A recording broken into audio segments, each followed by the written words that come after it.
하나님께서 구하시는 제사는 상한 심령이라. 하나님이여 상하고 통회하는 마음을 주께서 멸시하지 아니하시리이다. 아멘.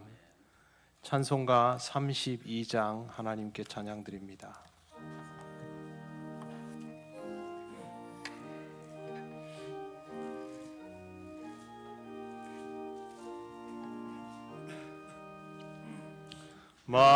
만유의 주제 존귀하신 예수 사람이 되신 하나님 나 사모하여 영원히 섬길 내 영광 되신 주로다. 화려한 동산 무성한 저수목 다 아름답고 묘하나 순전한 예수 더 아름다워 봄 같은 기쁨 주시네. 광명한 해와 명랑한 저 달빛 수많은 별들 빛나나 주 예수 빛은 더 찬란하여 참 비교할 수 없도다.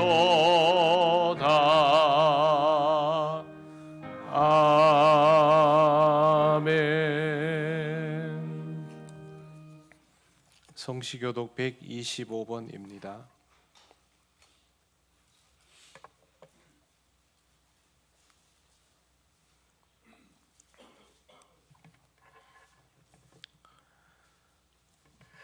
하나님이여 사슴이 시냇물을 찾기에 갈급함 같이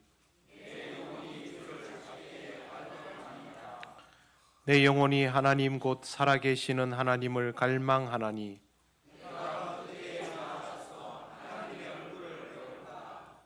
사람들이 종일 내게 하는 말이 내 하나님이 어디 있느냐 하오니 내 영혼아 내가 어찌하여 낙심하며 어찌하여 내 속에서 불안해하는가.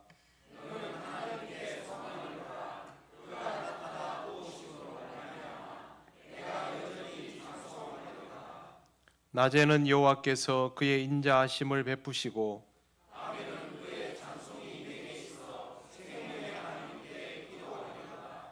내 반석이신 하나님께 말하기를 어찌하여 나를 잊으셨나이까.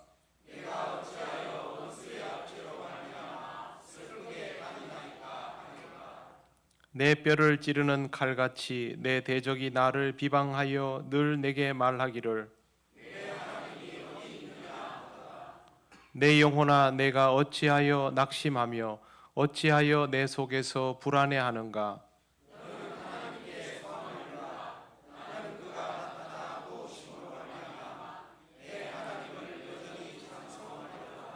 아멘.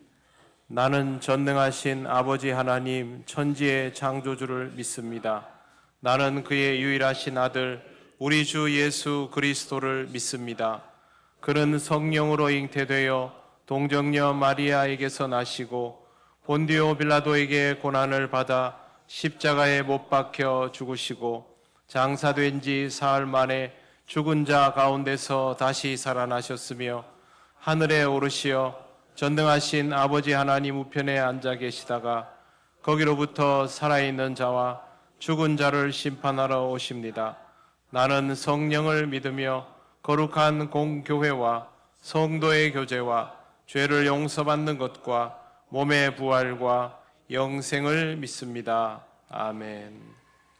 찬송가 453장 하나님께 찬양드립니다.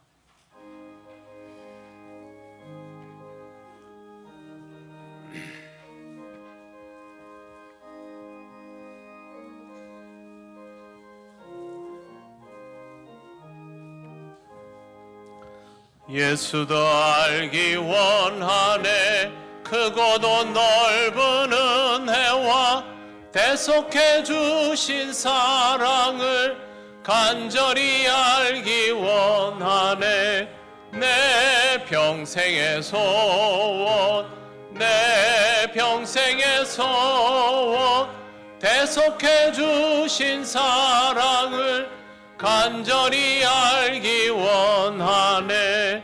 성령이 스승되셔서 진리를 가르치시고 거룩한 뜻을 깨달아 예수를 알게 하소서. 내 평생의 소원, 내 평생의 소원, 대속해 주신 사랑을 간절히 알기 원하네. 성령의 감화 받아서 하나님 말씀 배우니 그 말씀 안절안절이 내 맘에 교훈되도다.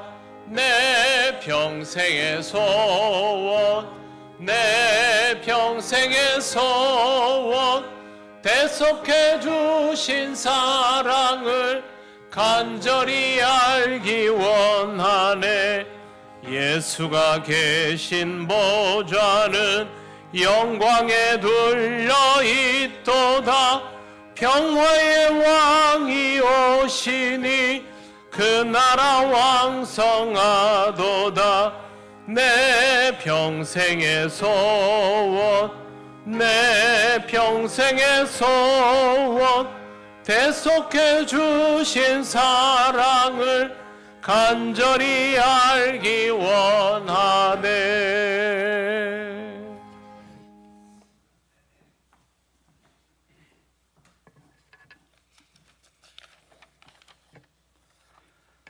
사랑과 은혜가 풍성하신 하나님 아버지, 오늘도 새날을 허락하여 주시고 주님의 은혜 가운데 이곳에 모이게 하시니 감사합니다. 지난 한 주 동안 지켜주시고 보호해 주신 하나님의 사랑에 감사드리며 이 시간 우리 모두에게 하나님의 은혜가 경험되는 시간이 되기를 원합니다. 저희가 드리는 예배를 기쁘게 받아주시고 염려와 근심을 내려놓고 주님만 바라보며 주의 말씀을 사모하며 나아가게 하옵소서. 사순절을 보냅니다. 십자가의 길을 가신 주님을 묵상하며 우리의 삶을 돌아보게 하시고 주님을 따르기 위해 내 자신이 포기해야 할 것이 무엇인지, 매일 십자가를 지기 위해 무엇을 해야 하는지 고민하며 주님과 동행하는 시간이 되게 하옵소서. 사랑의 하나님, 죄에 무뎌진 가슴을 다시 회복시켜 주시고 말라버린 참회의 눈물과 진실한 기도를 회복시켜 주옵소서. 애통하는 마음과 통회하는 마음을 회복시켜 주옵시고 삶이 변하는 진정한 회개가 일어나게 하옵소서. 위기의 대한민국을 주님 손에 맡기오니 주님 능력의 손으로 붙들어 주시기를 간절히 원합니다. 에스더처럼 나라를 위해 금식하며 기도하는 그리스도인이 많아지게 하시고 지도자들에게 지혜와 명철을 주셔서 속히 나라를 안정시키게 하옵시며 혼란과 분열 속에서 서로 이해하고 화합할 수 있도록 주님 지혜와 사랑으로 인도하옵소서. 아버지 하나님, 교회 유지보수공사가 하나님 은혜로 잘 진행되어 마무리가 되어 가고 있습니다. 기도로, 물질로, 재능 기부로 수고해 주신 봉사자들의 아름다운 헌신을 기억하여 주시고 다음 주에는 마무리가 잘 될 수 있도록 끝까지 함께하여 주옵소서. 새롭게 단장되어가는 교회처럼 우리의 신앙도 날마다 새로워지게 하시고 모이기를 힘쓰며 부흥 성장하는 교회가 되게 하옵소서. 이후 초청잔치에 성도님들이 품고 기도하는 태신자가 교회의 문턱을 넘게 하시고 캠퍼스 전도를 시작한 청년부 전도를 통해 청년들이 돌아오게 하시며 이 귀한 사역에 함께 할 수 있는 동력자를 붙여 주옵소서. 가정과 병상에서 치료의 손길을 기다리는 한우들에게 치료의 손길을 허락하시고 환절기에 연로하신 성도님들의 건강을 지켜 주옵소서. 이 시간 저희들이 능력의 말씀 앞으로 나아갑니다. 말씀을 전하실 담임 목사님에게 성령의 기름 부으심을 허락하셔서 그 입술을 통해 말씀이 능력 있게 선포되게 하시고 듣는 우리가 은혜 받고 쉐임을 얻어 그 말씀을 실천하며 주의 뜻을 이루어가며 살아가게 하옵소서. 오늘도 예배를 위해 새벽부터 지금까지 수고하시는 모든 손길들 위해 복의 복을 더하여 주시고 부활의 첫 열매가 되신 예수님 이름으로 기도드립니다. 아멘.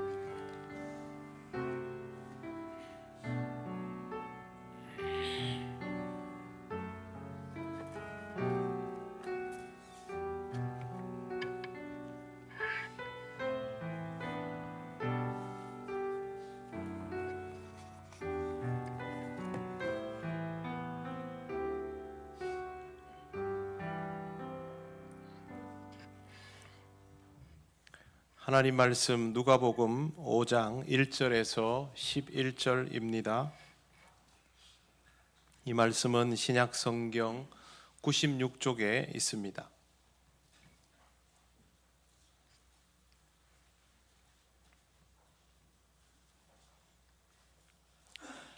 누가복음 5장 1절에서 11절 말씀을 봉독합니다. 무리가 몰려와서 하나님의 말씀을 들을새 예수는 게네사렛 호숫가에 서서 호숫가에 배 두 척이 있는 것을 보시니 어부들은 배에서 나와서 그물을 씻는지라. 예수께서 한 배에 오르시니 그 배는 시몬의 배라. 육지에서 조금 떼기를 청하시고 앉으사 배에서 무리를 가르치시더니 말씀을 마치시고 시몬에게 이르시되 깊은 데로 가서 그물을 내려 고기를 잡으라. 시몬이 대답하여 이르되 선생님, 우리들이 밤이 새도록 수고하였으되 잡은 것이 없지만은 말씀에 의지하여 내가 그물을 내리리이다 하고 그렇게 하니 고기를 잡은 것이 심히 많아 그물이 찢어지는지라. 이에 다른 배에 있던 동무들에게 손짓하여 와서 도와달라 하니 그들이 와서 두 배의 채움에 잠기게 되었더라.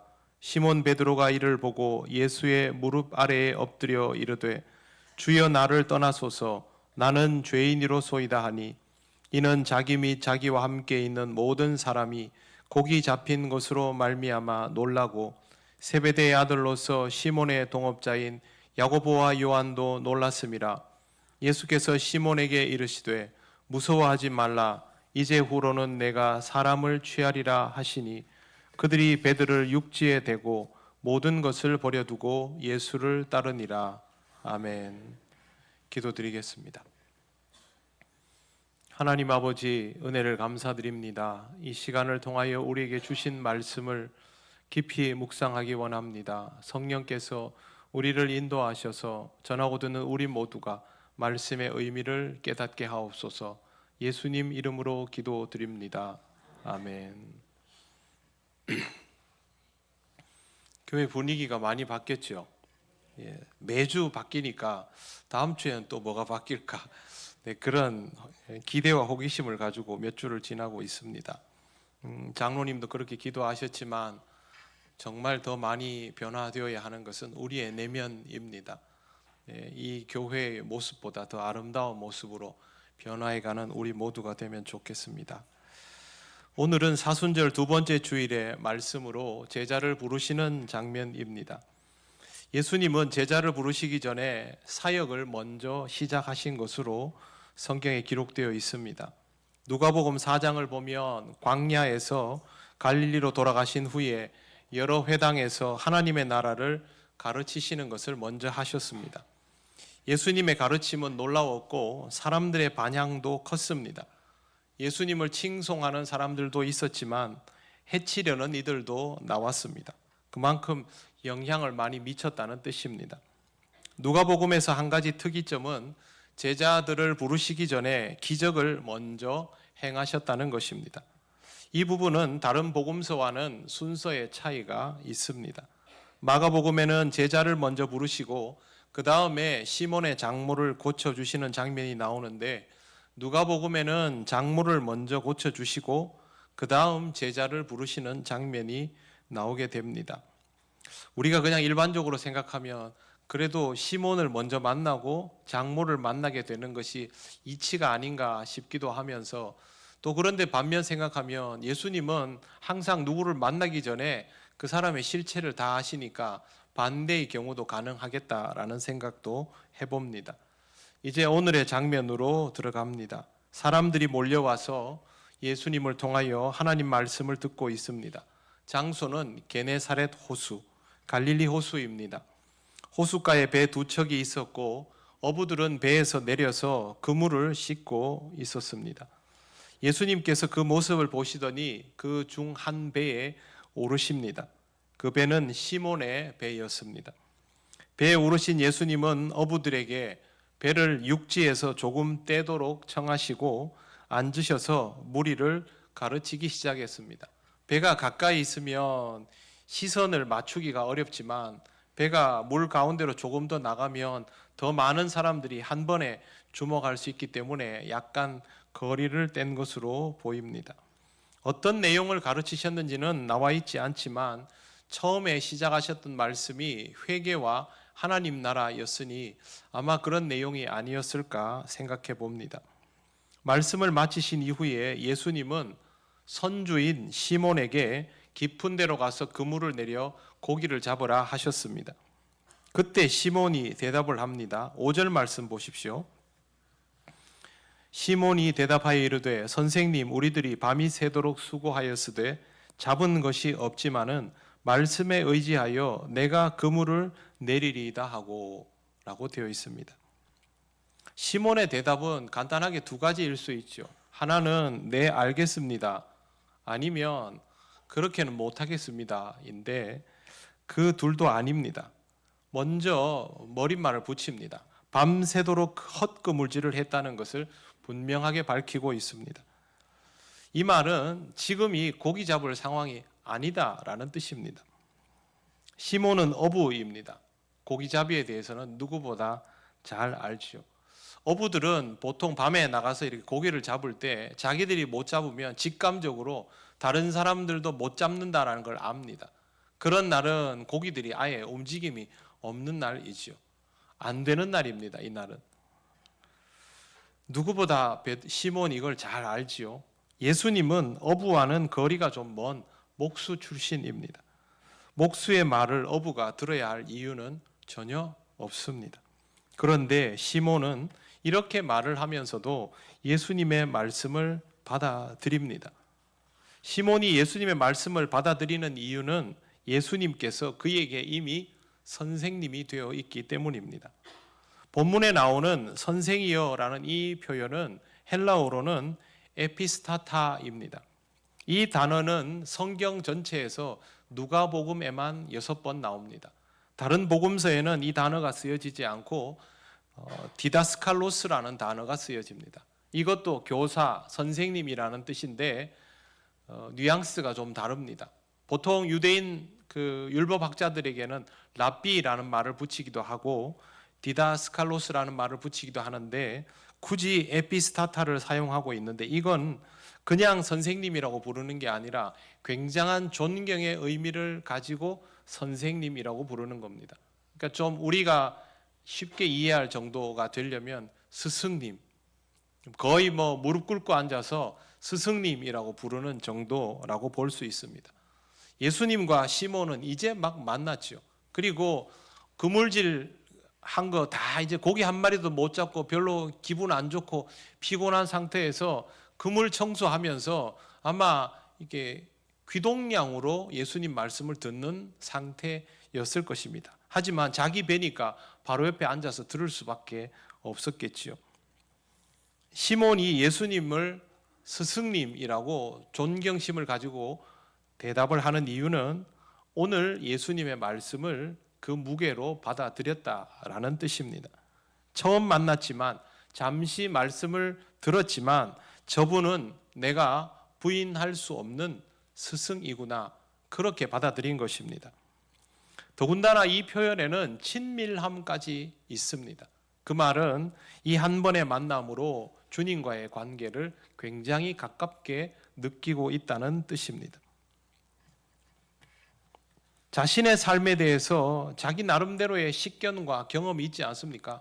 다른 건 몰라도 물고기를 잡는 일에 대하여서는 나만한 사람이 있겠느냐라는 것이 어부들의 입장일 것입니다. 그런데 지금 시몬은 자기가 가지고 있는 식견과 오랫동안 쌓아온 전문성과 그리고 바로 어젯밤에 고기를 한 마리도 못 잡았던 이 분명한 경험들을 모두 배제하고 예수님의 말씀을 받아들이겠다라고 한 겁니다. 이것은 결코 쉬운 선택이 아닙니다. 누군가 여러분에게 와서 여러분이 그동안 가지고 왔던 식견이나 종사한 분야의 전문성과 매우 구체적이고 직접적인 경험들을 다 배제시킬 만한 전혀 상반된 이야기를 꺼내면 여러분 쉽게 받아들이겠습니까? 그 분야에 내가 제일 전문가인데 경험도 충분한데 군인에게 민간인이 작전 지시를 내리면 받아들일까요? 받아들이지 않을 겁니다. 요리사에게 요리하는 방법을 이야기하면 받아들일까요? 굉장히 기분 나빠할 겁니다. 교회 생활 오랫동안 한 사람에게 어떤 젊은 청년이 와가지고 교회에 대해서 막 얘기하면 받아들일까요? 안 받아들입니다. 제가 교육전도사 시절에 그 연세가 많은 교회 어른에게 교회에 대해서 막 이렇게 이야기를 열심히 했더니 씩 웃고 그냥 가시더라고요. 안 받아들입니다. 왜? 나는 여기에 대한 전문적인 식견과 오랜 경험이, 지식이 있기 때문에 그런 말을 들을 필요가 없다고 생각하는 것이죠. 시몬이 이 부분을 받아들였다는 것은 자기 인생이 가지는 강점 자체를 내려놓았다는 뜻입니다. 지금 예수님이 공자 앞에서 문자 쓰신 거 아닙니까? 그걸 받아들인 것입니다. 만약 시몬이 이것을 받아들이지 않았다면 어떻게 되었을까요? 그랬다면 이후에 성경에 기록되어 있는 모든 경험 자체가 없어지는 것입니다. 주님이 어떤 분인지, 내 인생에 어떤 작용을 하실런지를 아는 방법은 내 인생에 찾아오셔서 감나라 배나라 하실 때 내가 가지고 있는 모든 전문성과 경험을 다 배제하고 그것을 받아들이는 것입니다. 그래야 이 일이 이루어집니다. 지금까지의 내 경험으로는 분명히 이렇게 하는 것이 맞는데 인간적으로 생각하면 지금 말씀하시는 일이 이루어질 수가 없는데 그런데 주께서 그렇게 말씀하시면 받아들이겠습니다. 여기에서부터 신앙적 경험이 시작되는 것입니다. 받아들이지 않으면 신앙적 경험은 없습니다. 그냥 인간적인 경험이 연장될 뿐이죠. 그런데 우리는 지금 시몬처럼 주님과 직접 대면한 것도 아니지 않습니까? 어떻게 주께서 내 인생에 개입하시는 것을 알 수 있을까요?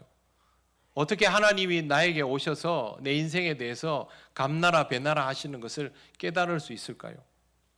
말씀과 기도가 아니면 불가능합니다. 그냥은 안 받아들여집니다. 우리가 주님과 대면할 수 있는 가장 확실하고 쉬운 방법이 말씀과 기도입니다. 시몬은 지금 그냥 직접 대면하고 있죠. 시몬이 예수님을 단번에 존경할 만한 스승으로 받아들인 것은 결정적인 분기점이 되었습니다. 정말 말씀하신 대로 깊은 곳에 가서 그물을 내렸더니 고기가 엄청나게 잡혔습니다.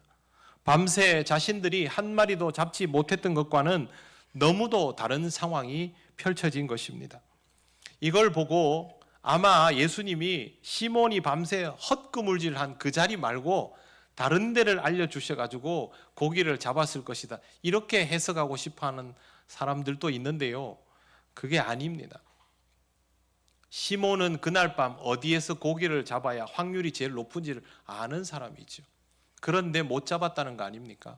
혼자도 아니고 배가 더 있었는데도 못 잡았다는 거 아닙니까? 어쩌면 예수님은 보란 듯이 시몬이 그물 내렸던 그 깊은 자리에 그대로 가서 고기를 잡아오게 하실 수도 있습니다. 그것도 가능하시니가 주님이십니다. 배 한 척으로 수용할 수 없을 정도로, 다른 배에다 채워도 2배가 잠길 정도로 고기가 많이 잡혔습니다. 여러분, 어부가 고기를 많이 잡으면 제일 먼저 무슨 생각부터 할까요? 살아있는데 빨리 팔아야죠. 그거보다 중요한 일이 어디 있습니까? 상식입니다. 그런데 시몬이 고기를 많이 잡으면 제일 먼저 팔기부터 생각했을 텐데, 시몬 베드로가 이 광경을, 고기가 많이 잡힌 모습을 보면서 했던 첫 번째 행동은 예수님 앞에 무릎을 꿇고 엎드리는 겁니다. 8절 말씀을 보십시오. 같이 읽겠습니다. 시작. 시몬 베드로가 이를 보고 예수의 무릎 앞에 엎드려 이르되 주여 나를 떠나소서 나는 죄인이로소이다. 아멘. 여기 무엇이 달라졌습니까? 호칭이 달라졌습니다. 처음부터 깊은 존경의 뜻을 담아서 스승님이라고 부른 것은 맞습니다. 그런데 거기서 멈추지 않고 이번에는 주님이라고 표현하고 있습니다. 주님과 스승님은 다 높여 부르는 것이지만 완전히 다른 의미입니다. 스승님은 가르침을 주는 사람이고 제자가 되어서 가르침을 받으면 됩니다. 그런데 주님이라는 표현은 주권이 당신에게 있습니다 라는 고백입니다. 그렇기 때문에 이건 완전히 다른 의미가 됩니다. 베드로가 주님이라고 말하며 그 앞에 엎드렸다는 것은 이제 당신이 주인입니다 라고 고백한 것입니다. 시몬은 자신과 앞에 서 계신 분의 격차가 자기가 그동안 생각했던 것과는 비교도 할 수 없을 만큼 넓다는 것을 알아버렸습니다. 이런 분 앞에서 내 인생은 참 작고 보잘것없다고 받아들였기 때문에 주여 나를 떠나소서 나는 죄인으로소이다 라고 고백한 것입니다. 저 같은 죄인과 마주 서 있을 필요 없습니다. 저는 그렇게 주님 앞에 서 있을 수 있는 인생이 못 됩니다. 이렇게 고백한 것이죠. 스승님이라고 부르는 것이 시몬의 일평생을 바꾸어 놓을 소중하고 특별한 경험의 출발점이 되었다면, 주님이라고 부르는 것은 사실상 그가 하나님 앞에 서 있음을 인정하는 고백이 되었습니다. 누가는 시몬이 이렇게 반응할 수밖에 없었던 이유를 9절에 그렇게 적어 놓았습니다. 이는 자기 및 자기와 함께 있는 모든 사람이 고기 잡힌 것으로 말미암아 놀라고, 자신이 밤새 헛구물질했던 그 자리에서 갑자기 그렇게 많이 고기가 잡혀 버렸다는 것에 놀랐다는 것이죠. 불가능한 일이 이루어졌다는 것을 누구보다 시몬이 잘 압니다. 만약에 시몬이 전문 분야가 아니었으면 이런 느낌이 아니었겠죠. 잘 알기 때문에 더 확실하게 받아들인 것입니다. 주님은 시몬이 가장 견고하게 가지고 있던 통념을 관통해 버리셨습니다. 그래서 업으로 살아왔던 시몬의 인생이 그 자리에서 멈추어지게 됩니다.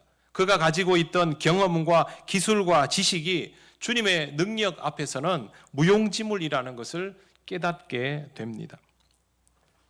이렇게 되면 더 이상 자신이 가지고 있는 경험과 지식을 바탕으로 살아가야 할 이유가 없습니다. 그런데 시몬만 놀란 것이 아닙니다.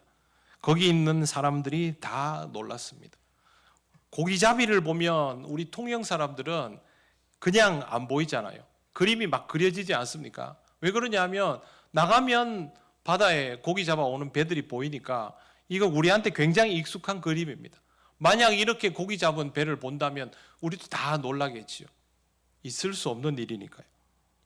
그리고 또 놀란 사람들이 있습니다. 10절 말씀, 세베대의 아들로서 시몬의 동업자인 야고보와 요한도 놀랐음이라. 예수께서 시몬에게 이르시되 무서워하지 말라. 이제 후로는 내가 사람을 취하리라 하시니. 시몬만의 경험이면 주관적일 수 있습니다.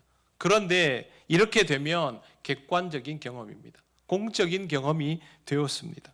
놀랄 수밖에 없지요. 어부들에게, 그리고 어부들과 함께 바닷가에서 살아가고 있는 사람들에게 이 사건은 죽은 사람이 살아 돌아온 것과 같은 충격입니다. 이런 상황에서 그들이 예수님을 두려워하는 것은 조금도 이상하지 않습니다. 시몬이 예수님을 향하여 주님이라고 부르는 것은 그런 두려움을 표현한 것이기도 했습니다. 이런 두려움은 하나님과 마주 대할 때 나타나는 두려움입니다. 이 시몬을 보면서 예수께서 무서워하지 말라 하시고 이 말씀을 이어가십니다. 이제 후로는 내가 사람을 취하리라 하시니. 사람을 취하리라는 말은 마태복음 4장 19절에는 사람을 낚는 어부가 되리라로 기록되어 있습니다. 그렇다면 사람을 취하리라는 말은 물고기를 잡던 이 사람이 이제는 사람을 낚는, 즉 복음을 전하는 인생으로 바뀌어지게 될 것이다 라는 선언입니다. 그러면 좋겠다가 아닙니다. 앞으로는 사람 낚는 어부가 되면 좋겠다가 아닙니다. 사람을 취하리라 라고 선언하신 것입니다. 시몬은 아무것도 모르지만 하나님께서 시몬에게 앞으로 네 인생은 이럴 것이야 이렇게 결정지어 주신 것입니다. 당시의 어부들은 존경과 신망을 얻던 직업이 아니었습니다. 그냥 갈릴리 호수 근처에서 태어나고 자랐기 때문에 그들에게 가장 익숙하고 쉽게 접근할 수 있는 직업이었기 때문에 굉장히 자연스럽게 선택된 영역이었습니다. 요즘의 어업처럼 전문화되고 특수성을 가진 것도 아닙니다. 그냥 생존적인 산업이었습니다. 어부의 길은 그들에게 선택의 여지가 없는 분야였던 것이죠. 당연한 일이었고 할 수밖에 없는, 해야만 하는 일이었습니다. 그런데 예수님께서 이것밖에 모르는 사람들에게 지금부터는 어부가 아니다 라고 말씀한 것입니다. 평생을 어부로 살 것이라고 생각하고 있었는데 지금부터 어부가 아니다 라고 해버리시면 어떻게 해야 합니까? 예수님 시대에 가장 효율적으로 돈을 많이 벌 수 있는 직업이 무엇이었을까요? 세리입니다. 세리. 욕을 먹든 말든 돈은 많이 벌지 않습니까?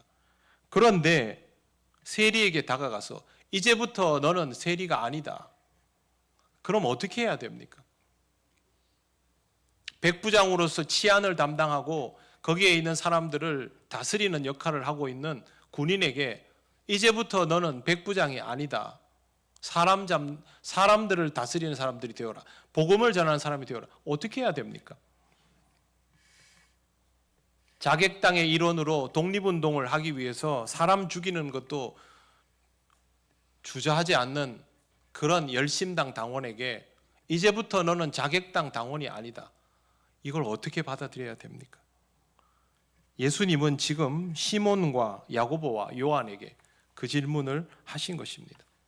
주님은 담메색으로 가던 사울에게도 사실상 같은 질문을 던지셨습니다. 너는 왜 나를 핍박하느냐? 그 말은 그렇게 열심히 바리새인의 삶을 살았던 사울에게 이제부터 너는 바리새인이 아니다라고 선언하신 것입니다. 주님께서 우리를 부르시는 사건은 바로 이와 같이 우리를 향한 선언이 우리에게 주어지는 사건입니다. 우리가 가장 확실하다고 여기는 정체성을 주님이 선언하심으로 부정해 버리시는 것입니다. 여러분은 자기 자신이 어떤 사람이라고 생각하십니까? 시몬이 고기를 잡는 자리에서 주님과 대면하면서 이렇게 직업에 대하여 말씀하신 것일 뿐 이것을 직업의 영역으로 국한시키면 안 됩니다. 삶의 자리, 성품의 자리로 해석해야 됩니다.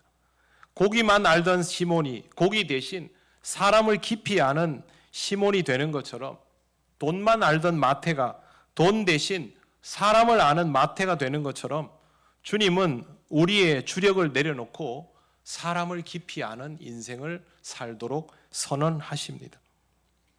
지금 여러분의 인생을 한번 뒤돌려 보십시오. 여러분이 목표했던 것들, 그 중에 대부분은 돈 많이 벌고 평안한 삶을 사는 것이었을 텐데요.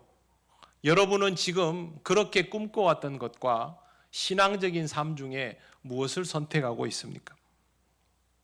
이루고 싶었던 일들과 지금 내 신앙의 정체성 중에 어디에 무게를 더 싣고 있습니까? 여러분이 신앙적이지 않는다면 지금 이 삶을 계속 영위하기 어렵습니다.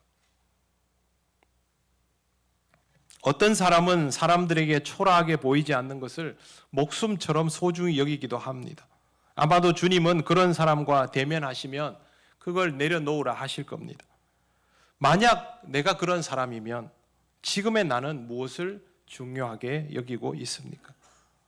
아직도 그렇게 체면하는 것이 중요합니까? 아니면 내 초라함이 드러나더라도 주님의 사람으로 살아가게 되는 것이 더 중요합니까? 그것이 이제후로는 내가 사람을 취하리라 하신 주님의 말씀에 어떻게 반응하고 있는가를 돌아볼 수 있는 기준입니다. 시몬과 요한과 야고보는 이렇게 반응했습니다. 11절 보십시오. 우리 같이 읽겠습니다. 그들이 배들을 육지에 대고 모든 것을 버려두고 예수를 따르니라. 아멘. 모든 것이라는 말은 말 그대로 전부를 뜻합니다. 이 모든 것의 첫 번째는 배와 그물이겠죠.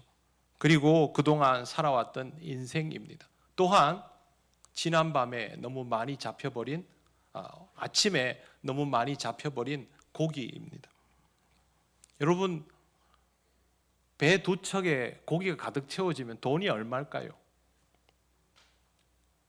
엄청날 겁니다. 이 어부들이 평소에는 구경도 못할 액수일 겁니다.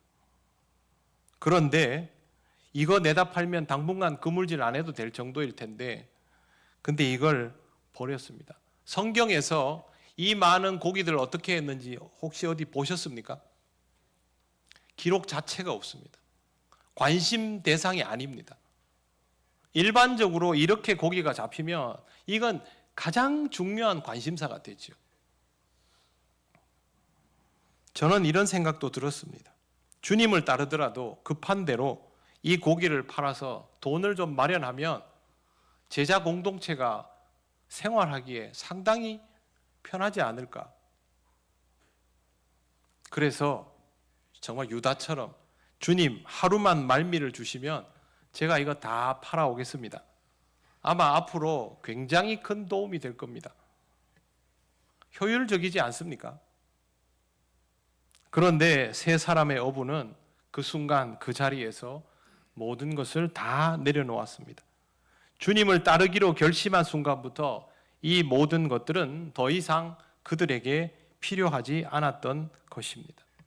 이제부터 그들은 지금까지 자신들이 익숙하게 살아왔던 인생과는 완전히 작별하게 됩니다. 제자의 삶은 그런 것입니다. 지금까지 내가 살아왔던 인생과 완전히 작별하는 것입니다. 사실 모든 것을 버려두고 예수를 따르니라, 이 구절이 우리를 굉장히 부담스럽게 합니다. 이렇게 할 수 없다고 생각하기 때문입니다. 그럼에도 불구하고 성경에 이 내용이 기록되어 있는 이유는 우리가 주님의 부르심에 반응하는 방법이 이것밖에 없기 때문입니다. 주님은 이런 부르심을 이루시기 위해서 우리의 인생에 찾아오셔서 우리가 가장 익숙해하는 것들, 힘이 될 만한 것들, 기반이 될 만한 것들을 멈추어 세우시고 주님의 선언을 귀담아 듣게 하십니다. 우리는 살아오면서 한 번씩은 다 우리 삶의 모든 것이 멈춰지는 경험을 해봤습니다. 그게 아니면 우리가 모든 것을 버려두고 그리스도인의 길을 선택하지 못했겠지요. 지금 이 예배의 자리는 여러분의 허망한 그물질을 아시는 주께서 놀라운 풍성함을 드러내 보이시며 세상 사람들처럼 그물질에 목을 매야 하는 그런 삶을 멈추고 사람을 낚는 어부가 되라고 또 한 번 부르시는 자리입니다. 그동안 여러분 어떻게 반응하셨습니까? 시몬과 야고보와 요한처럼 반응하셨기에 오늘도 예배자로 이 자리에 있으신 거겠죠. 그렇다면 지금 이 순간은 어떻게 반응하고 있습니까? 여전히 사람을 취하는 인생으로 살아가고 있습니까? 아니면 자꾸 그물 잡는 인생으로 돌아가고 싶어 합니까? 그건 지금 여러분의 마음이 어디에 있는가에 따라 달라집니다. 이웃에게 복음을 전할 마음이 있다면 여러분은 그때의 모습을 아직도 기억하는 것이고, 그런 마음은 사라지고 없다면 주님의 부르심에 응했던 그때의 모습과는 많이 달라져 있는 것입니다. 사람을 취하라 부르신 주님의 그 부르심에 합당하게 살아가는 자리로 돌아가시기를 바랍니다. 우리들 각자의 위치는 조금씩 다를 수 있습니다. 지금도 변함없는 모습으로 자신의 모든 것을 내려놓고 주님을 향하여 나아가는 사람이 있을 것이고, 또 우리 중에 누군가는 그때의 기억들을 다 잊어버린 상태도 있을 것입니다. 우리 모두에게 주님은 말씀하십니다. 이제부터는 사람을 취하라. 사람을 낚는 어부가 되라. 복음을 가지고 사람 앞에 서는 인생이 되라. 그것이 우리에게 끊임없이 주시는 주님의 당부요 선언입니다. 이런 주님의 부르심에 합당한 인생이 되시기를 바랍니다. 기도드리겠습니다. 하나님 감사합니다. 제자가 되고 싶지만 삶은 내려놓기 싫은 것이 우리의 솔직한 모습입니다.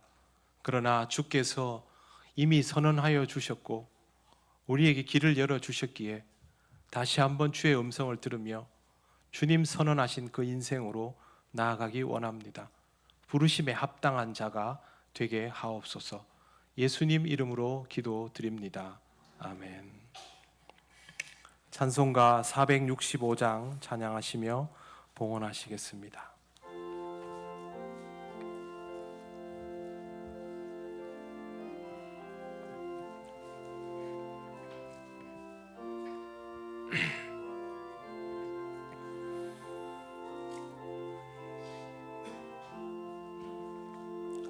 주 믿는 나 위에 진실하고 날 보는 자 위에서 정결코 담대하여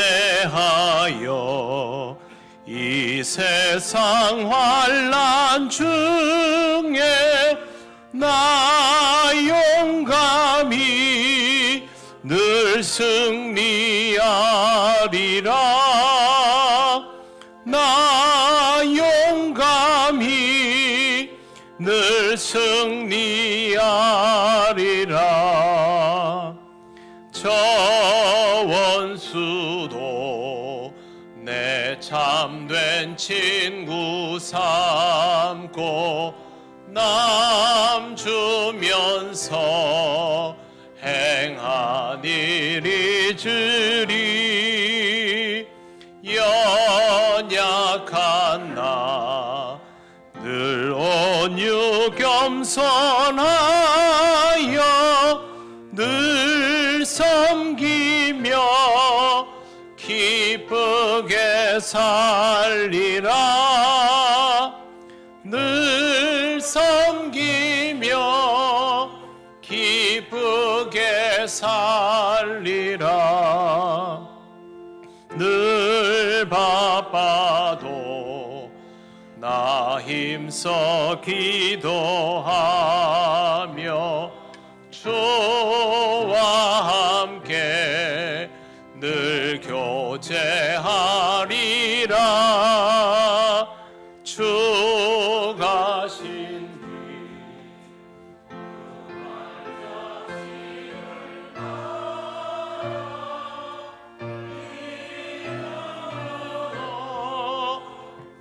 늘 살게 하소서.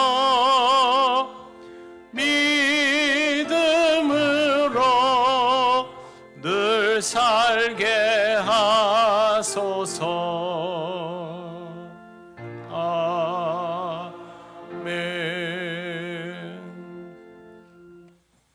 하나님 크신 은혜를 감사합니다. 오늘도 우리에게 허락하신 예배의 자리를 통하여 주께 영광 돌리며 기쁨의 예물을 드립니다. 언제나 기쁨으로 주님께 나오며 봉헌할 수 있는 신앙이 될 수 있도록 성령께서 붙들어 주시옵소서. 드려진 예물은 하나님 나라와 영광을 위하여 쓰여지게 하옵소서. 우리 모든 성도들 다음 한 주간의 삶을 주님 은혜 가운데 누리게 하시고 주신 것을 귀하게 알며 지혜롭게 사용하게 하옵소서. 예수님 이름으로 기도드립니다. 아멘.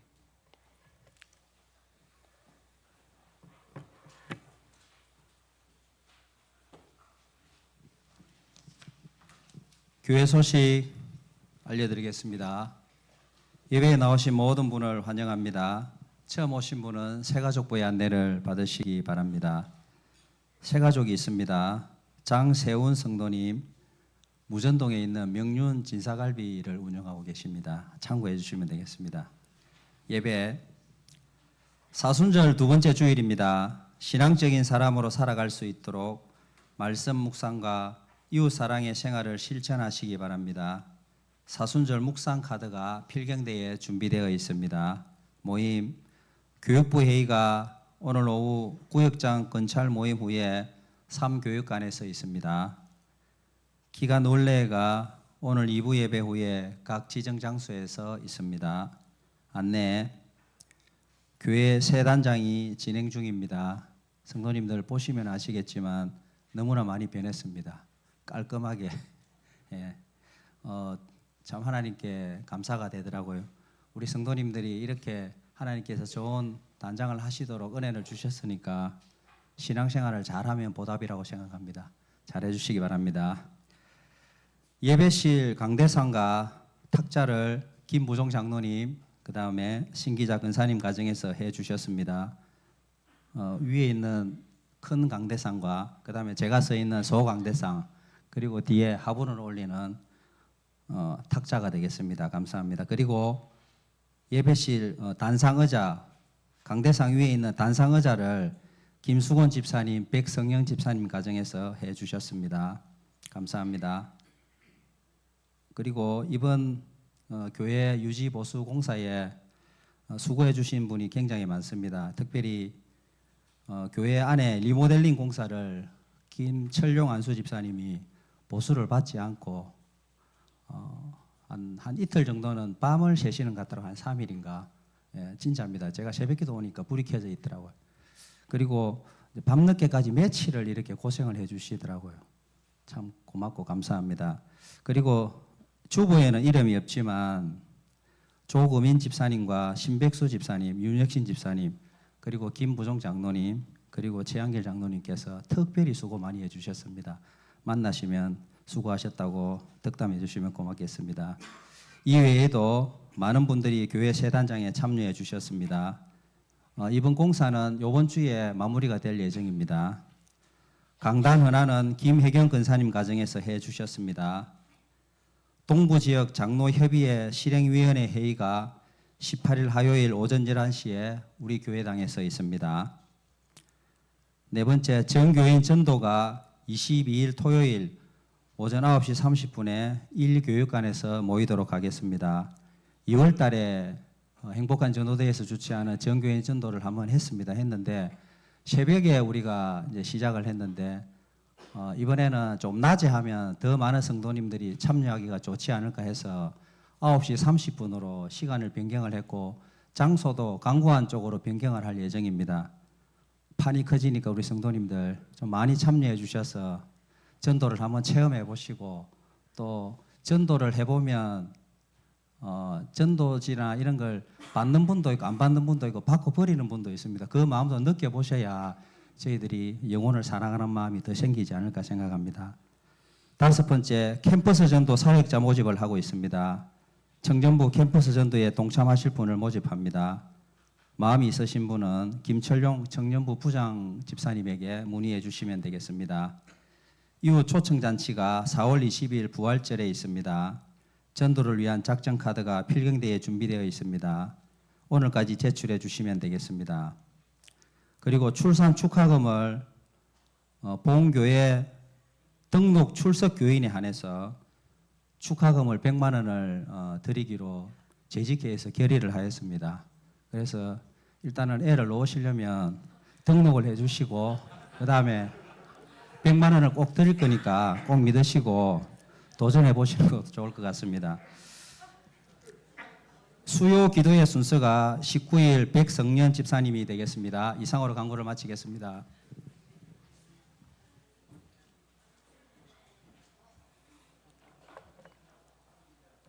예, 우리 교회로 등록하라 하시면 됩니다. 예, 그리고 한동안 우리 교회에 아들이 너무 많이 나와가지고 걱정을 했던 적이 있습니다. 딸은 제가 기억에 몇 명 없었고요. 아들이 너무 많아서 그랬던 적이 있는데 요즘은 아이 보기가 참 귀해졌습니다. 교회에서 한 생명 한 생명 태어나는 것이 너무 귀하고 같이 축복할 만한 일이고 또 아기 낳느라고 고생도 많이 했지 않습니까? 그래서 가족의 마음으로 그렇게 결의를 한 것이니까 여러분들도 기쁘게 그렇게 받아들여 주시면 좋겠습니다. 이번에 교회 단장을 하면서 제가 제일 기뻤던 일은 불평하는 사람이 없는 겁니다.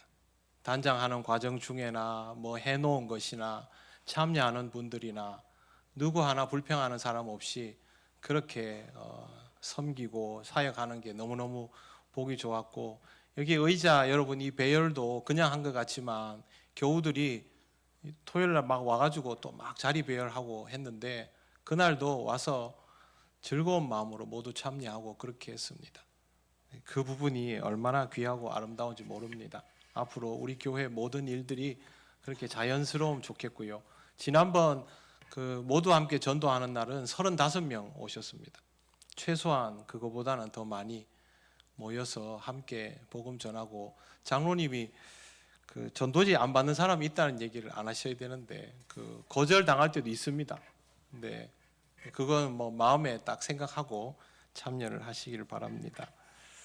새 가족이 있습니다. 우리 박소영 성도님, 잠깐 일어나시겠습니까? 우리 뒷자리에 그동안 우리 교회 와서 예배 계속 같이 드렸고요. 오후 예배까지 아이들도 우리 아동부에 등록을 했습니다. 먼저 하나님께 기도드리겠습니다.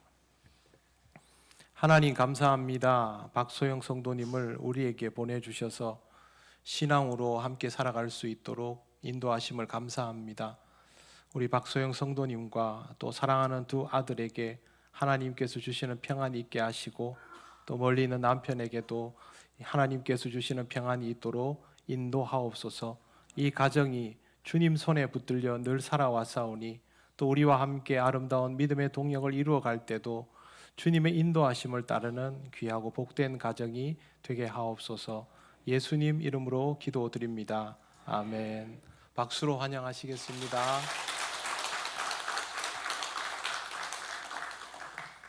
제가 우리 교회 새가족 숫자가 항상 해마다 똑같아가지고 올해는 연초부터 기도 제목을 제 나름대로 비밀로 정했습니다. 새가족 몇 명 이렇게 했는데 지난주부터 제목을 바꿨습니다. 좀 더 많이 오실 것 같아가지고. 많이 오시면 좋지요. 계속 늘려가면 되죠. 여러분 복음을 전하고 또 함께 신앙생활할 수 있는 동역자를 늘려가는 것은 좋은 일입니다. 복음을 받게 하는 것은 성령이 하시는 일이니까 여러분들은 열심히 전하시길 바랍니다. 이제 자리에서 일어나셔서 예배드린 교우들과 인사하시겠습니다. 우리 박원근 은퇴 장로님 아드님이 멕시코에서 오셨는데요. 장로님 되셨습니다. 네, 알려드려야죠. 좋은 일인데. 네, 그래서 먼 길 오셨는데 예배 후에 또 인사 나누시길 바랍니다. 찬송가 635장 주기도문 찬양 드립니다.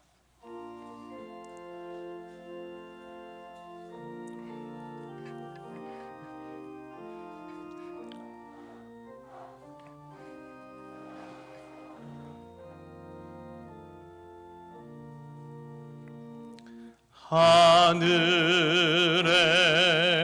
계신 아버지 이름 거룩하사 주님 나라 임하시고 뜻이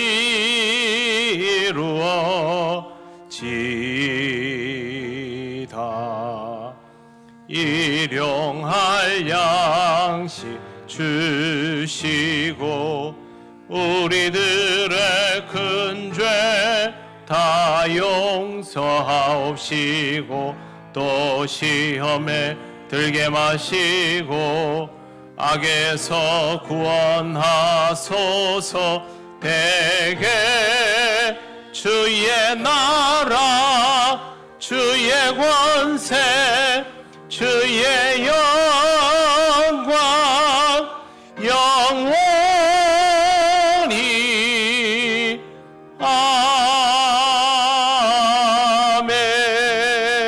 아멘. 우리 주 예수 그리스도의 크신 은혜와 하나님 아버지의 놀라우신 사랑과 성령님의 교통하시고 인도하여 주심이 주님의 부르심에 응하며 제자의 삶을 온전히 살아가기를 원하는 이 시간 예배하는 권속들 위해 영원토록 함께 하시기를 간절히 축원하옵나이다. 아멘.